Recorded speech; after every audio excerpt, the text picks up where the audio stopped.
साथियों, भारतीय सिनेमा में अगर किसी एक्टर ने रियलिज्म और इमोशनल डेप्थ को नई ऊंचाई दी है तो वो हैं अभिनेता ओम पुरी। पैरेलल सिनेमा के स्तंभ, दमदार आवाज़, भावपूर्ण एक्सप्रेशंस और किरदारों में पूरी तरह घुल जाने की उनकी कला ने उन्हें हिंदी सिनेमा का लीजेंड बना दिया। चलिए जानते हैं उनकी 5 सबसे यादगार फिल्मों के बारे में जिन्होंने ओम पुरी को हर दिल अजीज बना दिया। नमस्कार साथियों, आप देख रहे हैं एसबी फिल्म्स एंड मीडिया। मेरा नाम है तेजेश्वर साहू और आज हम बात करेंगे अभिनेता ओम पुरी की उन 5 फिल्मों के बारे में जिनमें उन्होंने शानदार अभिनय किया और मुझे खास तौर पर उनकी ये फिल्में पसंद है क्योंकि उनका कैरेक्टर वैसा था। साथ में फिल्म का जो कॉन्सेप्ट है, जो आइडिया लेकर जो फिल्में चल रही थी, उसको लेकर के इन 5 फिल्मों का नाम मैं आप सभी के सामने प्रस्तुत करने जा रहा हूँ। तो चलिए वीडियो की शुरुआत करते हैं। साथियों, सबसे पहले नंबर पर बात करते हैं वर्ष 1982 में रिलीज हुई फिल्म आरोहण के बारे में। निर्देशक श्याम बेनेगल थे, मुख्य कलाकार ओम पुरी, रोहित बसु, विक्टर बनर्जी। आरोहण की कहानी साथियों बंगाल के ग्रामीण जीवन और किसानों के शोषण पर आधारित है। फिल्म का केंद्र है हरिमंडल, जिसे प्ले किया है ओम पुरी ने। वह एक साधारण किसान है जो जमींदारी प्रथा के खिलाफ अपनी हिम्मत दिखाता है। फिल्म दिखाती है कि कैसे हरिमंडल एक क्रूर और भ्रष्ट व्यवस्था से लड़ने की कोशिश करता है, जबकि गरीबी और अन्याय उसके हर सपने को कुचल देते हैं। इस रोल के लिए ओम पुरी को मिला national film award for best actor, जिसने उनके करियर को नई पहचान दी। साथियों, आगे बढ़ते हुए नंबर 2 पर हम रखते हैं फिल्म सदगति को, जो वर्ष 1981 में आई थी, जिसके निर्देशक सत्यजीत रे थे और इसे प्रोड्यूस किया था दूरदर्शन ने। मुख्य कलाकार में आपको ओम पुरी, स्मिता पाटिल, मोहन अगाशे नजर आते हैं। हालांकि यह एक टेलीविजन फिल्म थी। मुंशी प्रेमचंद की कहानी पर आधारित सदगति जातिगत भेदभाव की भयावह तस्वीर पेश करती है। फिल्म में ओम पुरी ने निभाया था दुखी एक दलित मजदूर जो अपनी बेटी की शादी की तारीख तय कराने के लिए गांव के पुजारी के पास जाता है। पुजारी तारीख तय करने के बदले दुखी से दिन भर मुफ्त में काम करवाता है।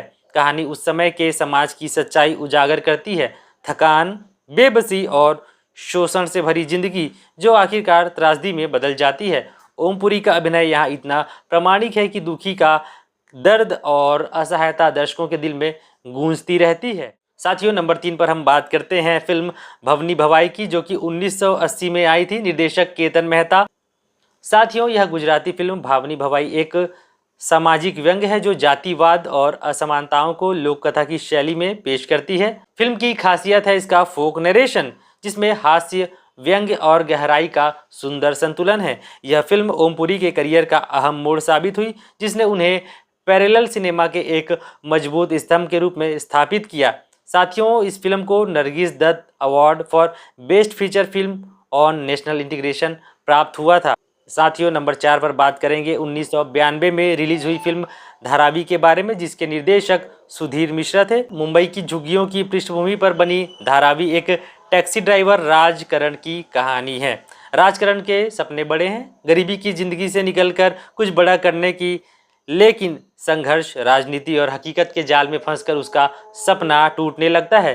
फिल्म की खासियत है इसका रॉ और रियलिस्टिक नरेशन। साथियों, धारावी फिल्म तो मुझे काफ़ी पसंद है। अब आखिरी और नंबर 5 पर बात करते हैं, जो कि बहुत ही ज़्यादा पसंद है मुझे।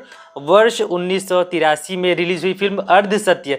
निर्देशक गोविंद निहलानी, मुख्य कलाकार ओम पुरी, स्मिता पाटिल, सदाशिव अमरापुरकर। ओम पुरी की सबसे आइकॉनिक फिल्मों में से एक अर्ध सत्य एक इमोशनल थ्रिलर है। उन्होंने यहाँ निभाया अनंत वेलणकर का किरदार, जो कि एक ईमानदार पुलिस अधिकारी है जो भ्रष्ट सिस्टम और अपनी अंतरात्मा की लड़ाई में उलझा हुआ है।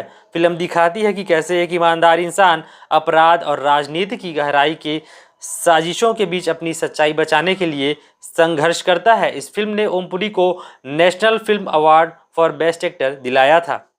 तो साथियों, ओम पुरी की ये 5 फिल्में केवल मनोरंजन नहीं बल्कि समाज की परतों को उजागर करने वाली दास्तानें हैं। चाहे सदगति का दुखी हो, आरोहण का हरिमंडल, धारावी का राजकरण, हर किरदार में ओम पुरी ने अपनी आत्मा डाल दी। इसलिए ओम पुरी सिर्फ एक अभिनेता नहीं बल्कि भारतीय सिनेमा के सबसे प्रभावशाली कलाकारों में से एक हैं। तो साथियों, ऐसे ही बॉलीवुड के कलाकारों के बारे में जानने के लिए इस चैनल को सब्सक्राइब कर लीजिए, वीडियो को लाइक और शेयर करें। मुलाकात करते हैं नेक्स्ट वीडियो में, तब तक के लिए धन्यवाद, नमस्कार, जय जोहार।